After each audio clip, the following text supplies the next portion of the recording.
Dans 2 heures, nous avons rendez-vous avec un nouveau client. Le dirigeant nous a contactés hier. Il réorganise la durée du travail dans son entreprise. Il était assez inquiet. La réglementation applicable en ce domaine est très évolutive et cela rend son projet incertain. Il a commencé à rencontrer des oppositions internes et il doit préparer la prochaine réunion avec le comité d'entreprise la semaine prochaine. Nous devons donc l'accompagner pour réagir vite. Nous avons peu de temps pour connaître cette société, découvrir son environnement, son activité et également mener les analyses juridiques nécessaires. Pour nous, nos clients ne sont évidemment pas du tout des dossiers, ce sont des personnes, ce sont des entreprises et nous nous attachons toujours à comprendre la vie au quotidien de ces entreprises pour pouvoir les conseiller au mieux. Rencontrer un nouveau client, c'est toujours un plaisir parce qu'on rencontre une nouvelle personne, on découvre une nouvelle entreprise. C'est aussi un défi. Il y a un investissement en énergie qu'on va maintenir ensuite pendant toute la collaboration.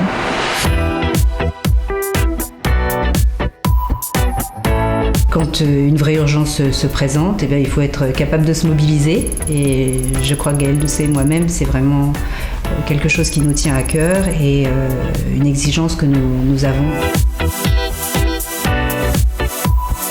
Quand un client vient nous voir et nous dit qu'il a apprécié à la fois notre rigueur, notre compétence, mais aussi l'aspect chaleureux avec lequel on s'est occupé d'eux, parce que ça compte beaucoup le relationnel, là c'est très satisfaisant forcément et on est très content et ça arrive heureusement assez souvent.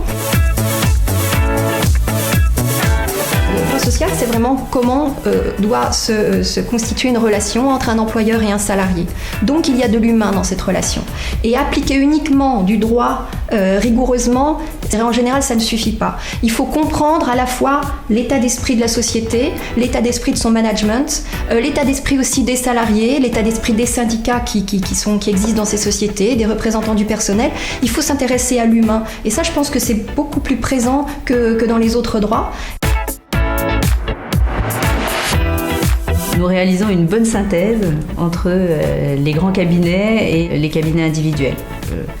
Il y a de la place pour chaque type de cabinet. Aussi, chaque client aussi doit trouver le cabinet qui lui correspond, qui lui convient. Chez Dagan Doucet Avocats, il y a à la fois les avantages du grand cabinet, puisque Gaëlle et moi-même, nous avons chacune une expérience des grands cabinets où nous avons appris une vraie méthode de travail. Et puis nous avons aussi chacune eu l'expérience du cabinet individuel, ce qui nous a permis d'être plus proche de chacun de nos clients pour vraiment comprendre leurs attentes. Ça, c'est une particularité de notre cabinet que de vouloir faire une réelle spécialisation et de ne pas traiter le droit social comme un droit annexe. Nous avons notre spécialité, nous ne faisons que du droit social et nous avons à cœur de trouver des confrères également qui ne font que d'autres spécialités pour apporter le meilleur à nos clients. Nous développons, Gaëlle Doucet et moi-même, notre activité à la fois en conseil et en contentieux dans le droit social. On plaide de manière plus efficace quand on sait ce que c'est que conseiller une entreprise dans son quotidien et au cœur de son métier. Si je devais définir Dagan Doucet Avocat ou DDA en 3 mots, je dirais l'enthousiasme, l'expertise et la proximité.